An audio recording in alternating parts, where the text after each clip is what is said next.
Andrew Menzel. Yeah, Ben, you must be pretty happy with the way things are going this summer so far. You got most things right. Yeah, it's been great, hasn't it? The team's played some incredible cricket, and it's a great credit to the players, to the staff, and to everyone who's been involved in the journey over a long period of time now. For these players to support them, it's been great to see them have the success that they've had, and hopefully it's put a smile on people's faces around Australia. Malcolm Conn. Ben, I just wanted to ask you, as basically Justin Langer's boss, if you could just talk us through the process involved in his contract decision making. Whether do you, as his boss, sort of make a recommendation to Nick, or is it just a conversation you have with Nick? And does Nick make the decision, or is that decision made by the board ultimately? Yeah, thanks, Mel. Yeah, look, we sort of made it a commitment prior to the start of this summer that we'd be really focused on the World Cup campaign, this Ashes campaign, and then once this series is finished, we'd come back as a collective and work through that. Justin's done a great job.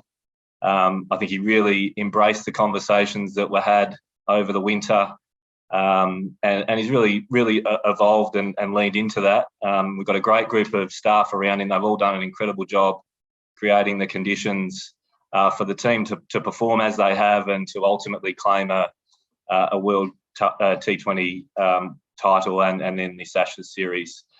So we'll work through that as we committed to prior to the start of this summer. We'll work through that at the end of the Ashes. So just wanted, if you could give us some clarity on, there's obviously been a major change that was sort of brought about by that sort of player and support staff mutiny in August, when the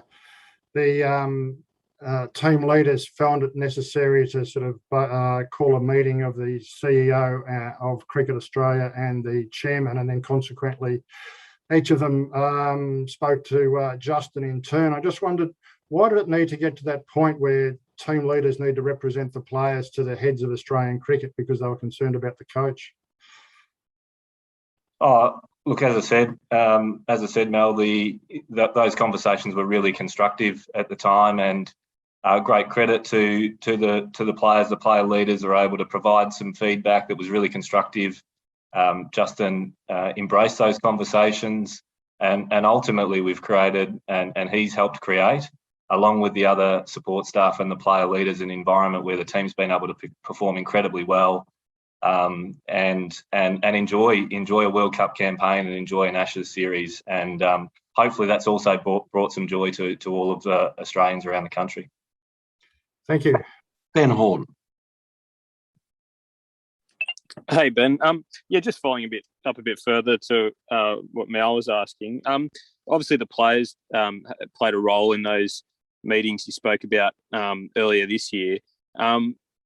Do you know what their feelings are on Justin going on for another contract, and will their voices be heard in the decision that's made after the series?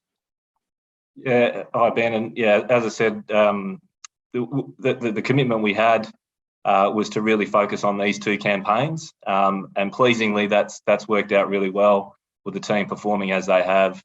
And then we'll pick up those conversations as we always do. We always seek feedback from players and staff. We're about trying to get better, and that goes for our coaching staff, it goes for our players and everyone who's around the team. So we'll do that as a matter of course after this series is completed, and the players' feedback on a range of factors, including how we best support them, will be considered in that process. And Ben, just in terms of I guess the timing of these conversations, because obviously you've got a one-day series after this, and then you go to Pakistan in March, which is still in Justin's current contract. Would you envisage any decisions being made before Pakistan, or is it something that would happen after the Pakistan series? Yeah, we haven't set a specific timeline on that. We'll work through the conversations and manage that as we need to. The international cricket schedule is ongoing, so we'll manage through that. But there hasn't been a specific time frame set for any of those specific conversations. Thank you. Rob Forsyth. G'day, Ben. I was just wondering, in terms of the coaching role going forward, there's been a lot of chat about possibly splitting that up. Have you formed a stronger view on that? And I suppose just in terms of the process, will it be a case of sort of, locking in or not Justin, and then leaving it up to him as to whether he wants to break it up? Or do you think sort of you and Nick will sort of decide that it's a good idea or a bad idea and then move forward?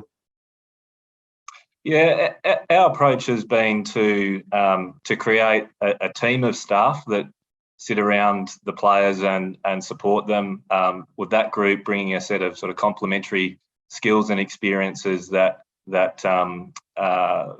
as I said, support the players across all three formats. So that's worked well for us to date, and that's been our approach to date. And we're really, really grateful to have the calibre of coaches across our whole coaching staff, and also our other support staff in the team, providing expertise and support to the players. So that's been our approach, and they've been the conversations we've had to date. The international cricket schedule is demanding, there's no doubt about that. But certainly our approach has been a sort of collective team approach in the support that we provide the players. And just a quick follow-up one on that Pakistan tour. What else needs to happen for that sort of, for the guys to get on the plane? And have you had any sort of conversations with players who have expressed reservations at this point? We had a really constructive pre-tour visit to Pakistan, where we were able to observe the recent West Indies tour there. That was positive. We're working through with the PCB our final sort of assessment and preparation for that tour. So we'll continue to work through that process into the new year, and that will include providing detail on the tour to the players and staff, working through any questions that they have before we obviously proceed with that tour and select the final squad. So that process will all take place over the coming weeks. Adam Burnett. G'day, Ben. Just following up on Rob's question around the splitting of the coaching roles. Do you think that sort of team model approach is sustainable in the sense that we're seeing more often now conflicting schedules across formats? I guess we're going to have an Australian squad playing New Zealand and an Australian squad playing Pakistan at the same time. I imagine that's why you did it in the first place, but do you think long-term it's sustainable, or do you think that we'll see more than one head coach title in Australian cricket? Certainly from a scheduling point of view, it's not our desire to obviously have concurrent tours, but the COVID pandemic has created lots of different challenges. So we think it's the right thing to do to be supporting the game as much as we can globally. Fortunately, we're in a position where we've got some really high quality coaches in our coaching group, and across Australian cricket. To be honest, we've got some outstanding coaches, some outstanding staff in areas of specialty that provide great support to the players, and we like we have to do in most cases around COVID is just be adaptable to that. So at this stage, we feel fortunate that we're in a position where we've got such high quality people supporting the players, and we'll continue to sort of monitor and evolve that as we need to into the future. Thanks, Ben. Alex Malcolm.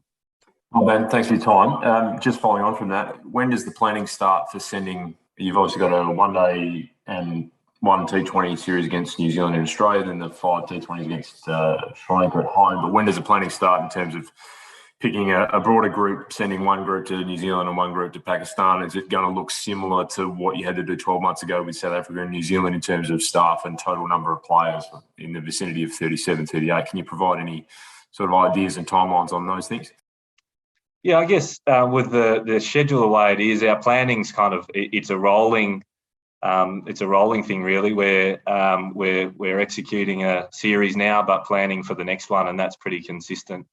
So that's pretty standard. We'll keep doing that, and I know that the selectors have started to really turn their minds now to how we do navigate that next period of time. So those conversations have started, and will continue over the next couple of weeks. Thanks, Alex. Looks like the last one here, guys. Mitch Cleary. Ben, apologies if this has been asked, but with the COVID heightened factor in New South Wales, is there anything else you're doing this week going into the game that you may not have done around Melbourne? And does that involve having extra players on standby, I guess, if multiple players were to test positive to COVID, given the ICC rules? Yeah, certainly the COVID situation's evolving pretty quickly at the moment, and we're seeing rising cases across the country. So our medical team have done an outstanding job in helping us navigate that across the whole of the pandemic. And we're monitoring that on a daily basis now and considering if there are any additional things that we need to look at. But at this stage, our planning is sort of as it is, and we'll keep monitoring the situation. One more here, guys. Back to Robbie Forsyth. Obviously, it's been quite a successful couple of months.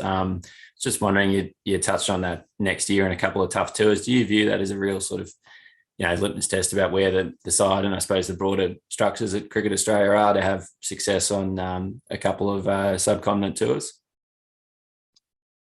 Yeah, international cricket's really challenging, full stop, and I think it's a great opportunity. This World Cup just completed, the Ashes was a great opportunity to see where our team was at and where Australian cricket's at, and that's been a great success. And then obviously what we've got coming up is some schedule and some matches that will be played in different conditions, and that's a great opportunity and a great challenge for our group to continue to adapt and perform in all conditions. So I'm really excited about the next 12 months and the schedule that we have and the challenges and the opportunities that the team and the players will have.